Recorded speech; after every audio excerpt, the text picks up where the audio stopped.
বন্ধুরা, রাজনন্দিনী ফুড লাভার্সে আপনাদের সবাইকে স্বাগত। আজকে বানাবো হেলদি অ্যান্ড টেস্টি চিড়ার পরোটা। পরোটা বানানোর জন্য প্রথমে নিয়ে নিয়েছি এক বাটি চিড়া, প্রায় 100 গ্রামের মতো। নিয়ে নিয়েছি বাড়ির বানানো প্লেন দই, সামান্য পরিমাণে হিং নিয়ে নেব। আর এইখানে আমি আলু কেটে রেখেছি মিডিয়াম সাইজের 3টে। এগুলো হলো কাঁচা আলু, আমি ছুলে ভালো করে ধুয়ে রেখেছি। যে কোনো ছোট ছোট সাইজের কেটে নিলেই হবে। একটা বড় সাইজের বাটি নিয়ে নিয়েছি, আর এর মধ্যে নিয়ে নেব একটা স্ট্যানার। এইটা দুটোই শুকনো থাকবে। আর এখানে আমি এই 100 গ্রামের মতো চিড়া নিয়ে নিয়েছি। 100 গ্রামের মতো চিড়াটা এই স্ট্যানারের মধ্যে পুরোটা ঢেলে দেবো।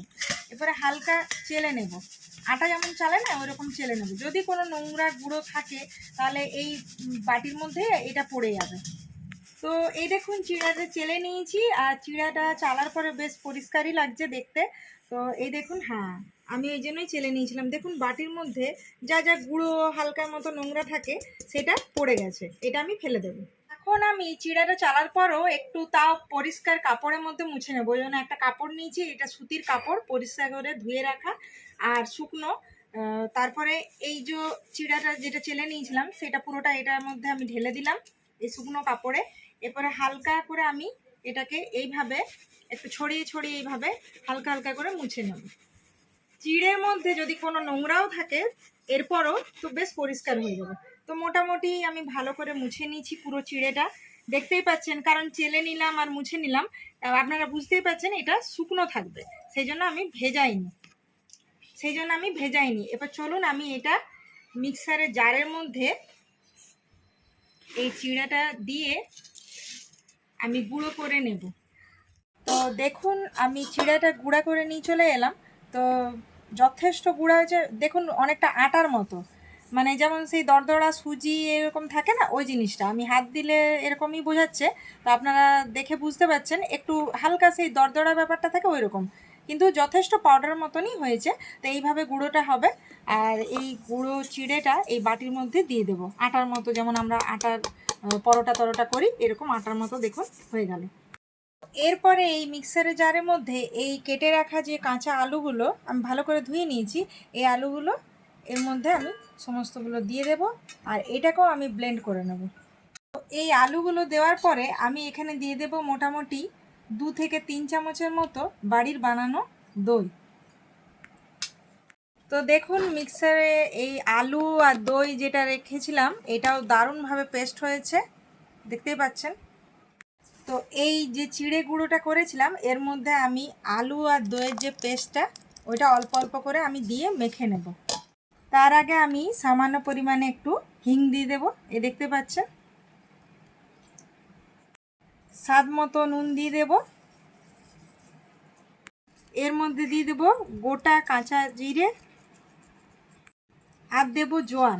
তো জোয়ানটাকে আমি এরকম হাতের মধ্যে নিয়ে একটু এরকমভাবে এইভাবে একটু ঘষে নিয়ে তারপরে ছড়িয়ে দেব। আর এর মধ্যে দিয়ে দেবো সামান্য পরিমাণে ধনেপাতা কুচোনো। তো বাকি যে আলু আর দইয়ের পেস্টটা এর মধ্যে এরপরে পুরোটা দিয়ে দেব। তো এইভাবে ভালো করে সমস্ত মশলা, ধনেপাতা আর ওই যে দই আর আলুর পেস্টটা বানিয়েছিলাম, তো চিড়ে গুঁড়োর মধ্যে মানে চিড়ের আটা যেটা বানিয়ে নিয়েছিলাম সেইটার মধ্যে সমস্ত কিছু দিয়ে আর ভালো করে এরকম চাপ দিয়ে দিয়ে ভালো করে এইভাবে মেখে নেব। তো দেখুন এইভাবে চিড়ার আটা, দই, আলুর যে পেস্ট সমস্ত মশলা দিয়ে ভালো করে মেখে নেবেন।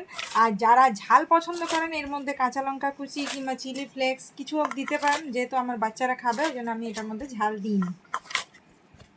দেখুন মাখা হয়ে গেছে, এইভাবে ডোটাকে ভালো করে রেখে দেব 10 মিনিটের জন্য, এটাকে ঢাকা দিয়ে দেব। এখানে চিড়ে যথেষ্ট সফট হয়ে গেছে, যেহেতু মেখে ঢাকা দিয়ে রেখেছিলাম। আর এই দেখুন বলের আকার করে নেব পুরো, কেউ দেখে বলতেই পারবে না যে এটা চিড়ের পরোটা, এত সুন্দরভাবে সফট একদম আটার ডোয়ের মতো মাখা হয়েছে। নিয়ে নেব গমের আটা, কারণ একটু আটা না দিলে তো বেলা যাবে না, বেলতে অসুবিধা হবে। তো এই দেখুন আস্তে আস্তে একটু সাবধানে আলতো হাতে, তো দেখুন একটু সাবধানে আলতো আলতো করে আটা দিয়ে এরকম হাত দিয়ে ঘুরিয়ে ঘুরিয়ে ভালো করে এপাশ ওপাশে এইভাবে একটু সাবধানে আমরা যদি উলট পালট করে বেলি তাহলে দেখবেন এই যে চিড়ের যে পরোটাটা সত্যি কথা মুখে লেগে থাকার মতো চটপটা, আর ছোট বড় সবাইকেই ভীষণ ভালো লাগবে। এই পরোটা খুব টেস্টি, হেলদি আর যথেষ্ট মানে সফট। হ্যাঁ, তো এই দেখুন তাওয়া গরম হয়ে গেছে, আমি সেঁকতে দিয়ে দিয়েছি। এই চারিপাশে যে একটু একটু যে ফাটা দেখতে পাচ্ছেন এরকম থাকবে। আবার যদি কারো এটাও না মনে লাগে তাহলে আর একটু বড় সাইজের বেলে নিয়ে ওই টিফিনের ঢাকনা কিংবা কিছু থাকে না, সেটা দিয়ে শেপও দিতে পারেন। এভাবে আমি দেওয়ার পরে একদিকে ছাকার পরে আরেক দিকে উল্টে নিলাম, একটু হতে দিতে হবে। তারপরে এইভাবে উল্টে নিলে কি হয় দেখুন, এরকম লাল লাল লাল লাল করে সেঁকা হয়। এরপরে এর মধ্যে আমি দিয়ে দেব সাদা তেল। তো সাদা তেল অথবা ঘি যার যেটা ইচ্ছে সেটা আপনারা দিয়ে এর মধ্যে পরোটাটাকে লাল লাল করে ভেজে নিন। দেখতেই পাচ্ছেন কি সুন্দর কালার হয়েছে, আর এই দেখুন নরম যথেষ্ট হয়েছে, ওই জন্য ফুলে উঠছে।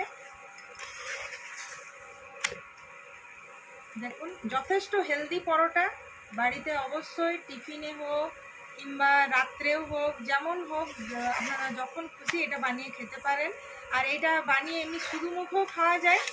আর যদি কেউ পেঁয়াজ রসুন এগুলো ইউজ না করেন তাহলে উপোসবারের দিনেও কিন্তু চিড়ের এই পরোটা ভীষণ মানে ভালো লাগবে খেতে। মুখে লেগে থাকার মতো নরম তুলতুলে চটপটা ধরনের চিড়ের পরোটা, হেলদি পরোটা অবশ্যই বাড়িতে বানাবেন, ফ্যামিলিকে খাওয়াবেন আর ফ্যামিলির সাথে এনজয় করুন। আমি আজকে দেব রাজনন্দিনী বাবাকে এটা বাড়ির বানানো টক দই দিয়ে, কারণ চিড়ে আর টক দই দিয়ে এই গরমে এই যে নাস্তাটা দারুণ জাস্ট জমে যাবে। তো দেখতেই পাচ্ছেন দারুণ ক্রিস্পিভাবে ভাজা হয়েছে, অথচ ভিতরটা যথেষ্ট সফট। আমি যতবারই খুন্তি সাহায্যে এরকম টিপছি তো ফুলে ফুলে উঠছে, বুঝেছি? দিয়ে দাও আমাকে। অবশ্যই এই জন্য আমি দই দিয়ে রেডি করেছি। আর দেখতে পাচ্ছ কত সফট। তো এবারে খেয়ে বলো তো। গন্ধ আসছে, বাবার সত্যি, গন্ধ আসছে। আর খেয়ে বলো যে কেমন হয়েছে। তো এটা কিন্তু সত্যি হেলদি খাবার। আর এই চিড়ের সাথে এই টক দই কিংবা দইটা অনেকে ছোকেও খেতে পারেন। তো আমি সিম্পল বাড়ির বানানো যেহেতু দই, তো আমার দই প্লেন দিয়ে, দই বেশি ভালো হ্যাঁ লাগে। ওর বাবাও ভীষণ পছন্দ করে প্লেন দই। তো দই আর এই চিড়ের পরোটা খেয়ে বলো কেমন হয়েছে টেস্টটা। প্রচন্ড সফট, অথচ গরম আছে। হ্যাঁ, তো ভেতরটাও বেশ খুব ফুলেছে। নরম, খুব নরম। দেখি, খেয়ে বলো। ও মুখের মধ্যে মিলিয়ে যাচ্ছে, মশলা দেওয়া আছে। মানে হিঙ্গের গন্ধ আছে। হ্যাঁ, অসম্ভব সুন্দর হয়েছে। যেন অবশ্যই বানাবেন, খাবেন। আর রাজনন্দিনী ফুড লাভার্সের চোখ রাখুন, ফ্যামিলির সাথে এনজয় করুন নতুন নতুন রেসিপির জন্য আমাদের। তাহলে আজকের মতো বাই বাই। Bye bye.